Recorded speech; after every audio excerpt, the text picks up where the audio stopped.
بسم اللہ الرحمن الرحیم۔ شروع اللہ کے نام سے جو بڑا مہربان نہایت رحم والا۔ السلام علیکم۔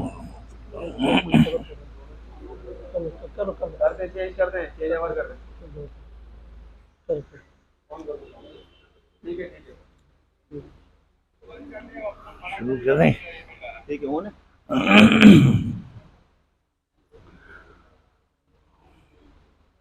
اعوذ باللہ من الشیطان الرجیم، بسم اللہ الرحمن الرحیم۔ موقوف کیا۔ یہ ماہ ربیع الاول حضور اکرم صلی اللہ علیہ وسلم کی ولادت پاک اور آپ کی تشریف آوری کا مہینہ، اور قدرتی طور پر ہر مومن اور مسلمان، مرد عورت، وقت اور زمانے کا لحاظ کیے بغیر نالا پابند لے نہیں ہے، پرواز کی کوئی لے نہیں، ہر لمحے حضور اکرم صلی اللہ علیہ وسلم کا ذکر مبارک کرتے ہیں، اور ظاہر ہے یہ دلیل ہے اس بات کی کہ ہم سب کے سب قربان ہیں حضور اکرم صلی اللہ علیہ وسلم پر۔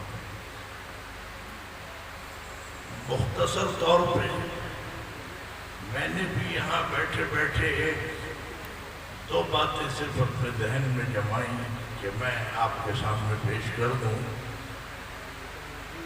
ایک تو یہ ہے کہ حضور اکرم صلی اللہ علیہ وسلم کو اللہ نے دنیا میں بھیجا، اور یہ آیت یہ بتا رہی ہے، فرمایا کہ لَقَدْ جَاءَكُمْ رَسُولٌ مِّنْ أَنفُسِكُمْ عَزِيزٌ عَلَيْهِ مَا عَنِتُّمْ۔ اللہ تعالیٰ فرماتے ہیں کہ تمہارے درمیان حضور اکرم صلی اللہ علیہ وسلم آ گئے، تشریف لے آئے، جلوہ افروز ہو گئے، اور وہ تمہارے ہی اندر سے آئے۔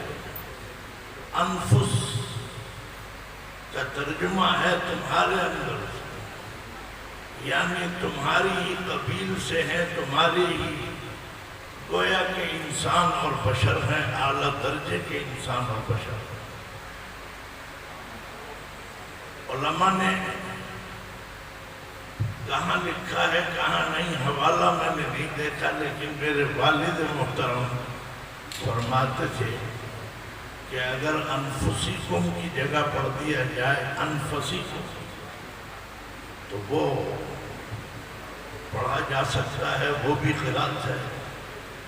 فرمایا اس کا ترجمہ یہ ہوگا کہ اللہ تعالیٰ نے گویا تمہارے درمیان سرکار دو عالم صلی اللہ علیہ وسلم تشریف لے آئے، جو کائنات میں سب سے زیادہ نفیس اور عمدہ ہستی، انفس نفاست اور نفیس سے۔ ایک بات یہ بھی عرض کر دوں کہ اللہ تعالیٰ نے اعلان فرما دیا حضور اکرم صلی اللہ علیہ وسلم کی زبان نبوت، اور وہ یہ ہے، فرمایا کہ اليوم اکملت لکم دینکم واتممت علیکم نعمتی ورضیت لکم الاسلام دینا۔ اللہ تعالیٰ نے آپ کے لیے دین اسلام کو پسند فرمایا اور اس کو کامل اور مکمل کر دیا، اپنی نعمت تمام فرما۔ جس سے میں یہ بات کہنا چاہتا ہوں، اور شاید آپ حضرات کے سامنے یہ بات کہنا تحصیل حاصل کے درجے میں ہو سکتا ہے، لیکن بہرحال بہت سے ایسے بھی بچے بیٹھے ہیں کہ جو اس چیز کو اگر سمجھ جائیں، اس میں یہ مفہوم بھی نکلتا ہے کہ دین اسلام اور تعلیمات اسلام پورا کا پورا دین کامل اور مکمل ہے۔ قیامت تک اگر اس میں کسی نے اضافہ کرنے کی کوشش کی اور اضافہ کر دیا جیسا کہ کیا جاتا ہے، فرمایا کہ وہ ہے بدعت، اور ظاہر ہے کہ کل بدعت ضلالت وکل ضلالت فی النار او کما قال صلی اللہ علیہ وسلم۔ اور اگر اس ٹکڑے کے اندر کسی نے اس میں سے گھٹا دیا، ختم کر دیا، جیسے کسی مطالعہ کرنے والے کا یہ فتویٰ بھی ہے جو سنا بھی ہے، اور بہرحال کہ اگر تمہارے گال پہ اور تمہارے اس پر اگر اتنے بھی بال نظر آ جائیں کہ جیسے گویا ایک کالک ہے، اور فرمایا اتنی بھی داڑھی جو ہے وہ سنت کے مطابق ہے۔ بہرحال یہ دونوں چیزیں ہمیں ملحوظ رکھنی ہیں۔ اگر اس میں سے گھٹا دیا تو وہ یقیناً پھر وہ ایسا ہوگا کہ جو اس میں گویا آپ دیکھتے ہیں کہ اسلام کامل اور مکمل ہے، نہ اس میں بڑھانے کی گنجائش ہے اور نہ گھٹانے کی گنجائش ہے۔ بس ایک بات یہ اور عرض کر دوں کہ حضور اکرم صلی اللہ علیہ وسلم جامع الکمالات تھے۔ آپ کے کمالات میں جہاں روحانی کمالات تھے، اللہ نے مادی اور جسمانی کمالات بھی آپ کو عطا فرمائے۔ مثال کے طور پر ایک پہلوان ہے رکانہ، جس کو دعوت اور تبلیغ جس کو دی گئی، اس نے کہا کہ جی میں تو جاہل آدمی ہوں، ان پڑھ ہوں، جیسا کہ کوئی کہہ دیا کرتا، میں تو کشتی جانتا ہوں، اگر آپ کشتی لڑ لیں اور آپ جیت گئے تو میں سمجھ لوں گا کہ آپ حق ہیں، حالانکہ یہ تو معیار نہیں ہے حق اور باطل۔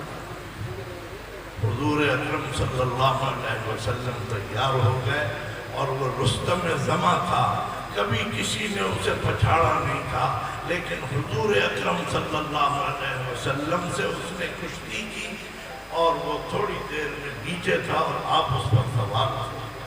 بہرحال یہ تفصیلی واقعات ہیں۔ اسی کمالات کے اعتبار سے میں یہ بھی عرض کر دوں کہ اللہ تعالیٰ نے حسن و جمال کا وہ مقام آپ کو عطا فرمایا تھا کہ جو کسی کو نہیں دیا گیا۔ حضرت عائشہ صدیقہ رضی اللہ تعالی عنہ کا ایک قطع ہے، شعر ہے جو میں پڑھ دیتا ہوں۔ فرمایا کہ لواحی زلیخا لو رأینا جبینہ، لواحی زلیخا لو رأینا جبینہ، لآثرن بالقطع القلوب علی اليدی۔